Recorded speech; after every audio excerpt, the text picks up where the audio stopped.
This is the Schwinn Traxion Mountain Bike, and I've been riding it for 8 months. I picked it up as a budget-friendly full suspension option for mixed surfaces near my place, paved paths, neighborhood streets, and the kind of gravel roads you find in parks. I was curious and a little skeptical because the spec sheet is stacked for the price. Aluminum frame, dual suspension, 29-inch wheels, 24-speed Shimano trigger shifters, and mechanical disc brakes. From my experience, the story with this bike is all about where you ride and what you expect. Out of the box, it arrived mostly assembled. I installed the handlebar, front wheel, pedals, and seat post, and checked every bolt. The shifting was surprisingly decent right away, but the brakes took patience. Mechanical discs use cables like a normal brake, not fluid, and they need careful setup to avoid rubbing. I had to adjust them a few times over the first weeks as the cables stretched. If you're new to this, a quick tune at a local shop goes a long way.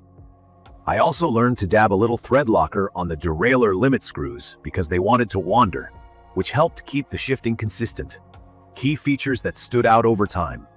The 29-inch wheels roll over cracks and small potholes better than smaller sizes. The 24-speed Shimano trigger shifters are intuitive and clicky. The full suspension does make rough pavement and washboard gravel feel smoother. The mechanical disc brakes work in the rain and are easy to service.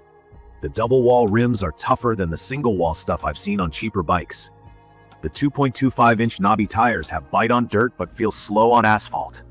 And while the frame is aluminum, the whole bike is about 49 pounds, which you feel on hills and when lifting it onto a rack. On pavement, the Schwinn Traxion is comfortable. The rear shock and front fork soak up the buzz from cracked roads and curb cuts, and I could cruise for miles without feeling beat up. The downside is rolling resistance. Those knobby tires are made for dirt, not speed, so it takes more effort to keep pace on flat stretches. About a month in, I switched to a semi-slick tire with a smooth center and kept the knobby on the front for grip. That small change made neighborhood rides noticeably easier. The saddle is vinyl but surprisingly fine for me. I did swap the stock resin pedals for grippier metal platforms because the originals felt slick in the rain. On light gravel and easy dirt roads, it's at its best. The big wheels and soft suspension take the edge off washboard surfaces and little ruts. The brakes are adequate here, and the gearing gives me options for rolling hills. I'm 5'11", and the 18-inch frame fits me well with minor tweaks to the seat height and handlebar angle. The riding position is upright and relaxed, which is exactly what I wanted for cruising after work or riding with friends. In my opinion, this is the real lane for the Traxion.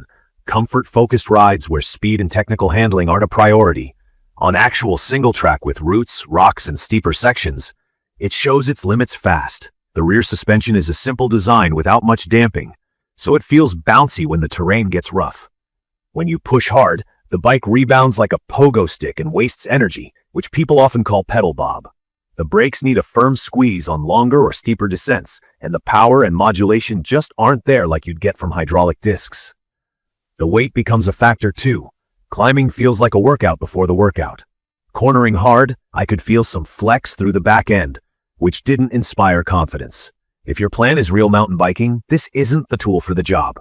Maintenance over the 8 months has been steady but manageable. The cables stretched early and then settled, so I had to recenter the brake calipers and fine-tune the barrel adjusters on the shifters. I kept the chain clean and lubed, and replaced the stock pedals and later the rear tire to suit my riding. The pivot hardware on the rear suspension needed a retighten once to quiet a squeak, and I've learned to check it every few weeks. Nothing catastrophic, just the kind of upkeep you should expect with a budget full suspension bike.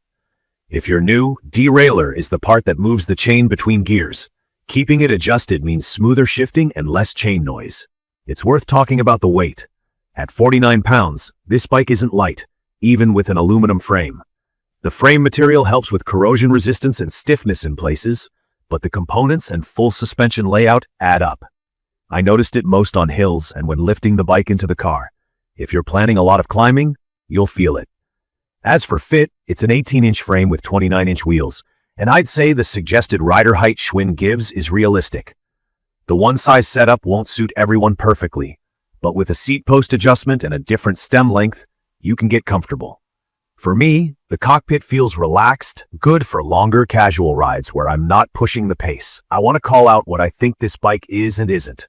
It looks like a serious trail machine, but the ride quality and component level tell another story. From my experience, it's perfect for paved paths, bike lanes, park loops, and easy gravel where comfort matters more than speed. It's not made for rocky single-track, drops, or technical climbs. You can try to upgrade parts, but by the time you replace the fork, shock, brakes, and drivetrain, you're better off putting that money toward a decent hardtail from a bike shop. A basic hardtail with a good fork and hydraulic discs will be lighter, safer on real trails, and easier to maintain. I'd recommend this for someone who wants a comfy, forgiving ride for casual outings, light fitness, or commuting on rough streets, and who likes the look of a modern mountain bike. If you're buying your first bike and think you might catch the mountain biking bug, I'd steer you toward a quality hardtail instead. That path will grow with you and give you more confidence on trails. In my opinion, the Schwinn Traxion delivers value if you know the use case. The double wall rims are sturdy, the shifters are friendly for beginners, and the suspension makes rough pavement feel easy. The trade-offs are real: extra weight, brakes that need attention, and a suspension design that's comfortable at mellow speeds, but not built for aggressive riding. Set expectations right, and it's a pleasant way to get outside and roll. In conclusion, I've enjoyed the Traxion for what it does well: comfortable rides on mixed surfaces and laid-back spins on the path. I've also learned its limits and keep it in its lane. If that sounds like your plan, it can be a solid pick. If you're dreaming about technical trails and fast descents, shop for a lighter hardtail with stronger brakes and a better fork. That move will save you time, money, and a few scary moments. I'll leave the details about the Schwinn Traxion Mountain Bike in the comments for you to check out. See you in the next video.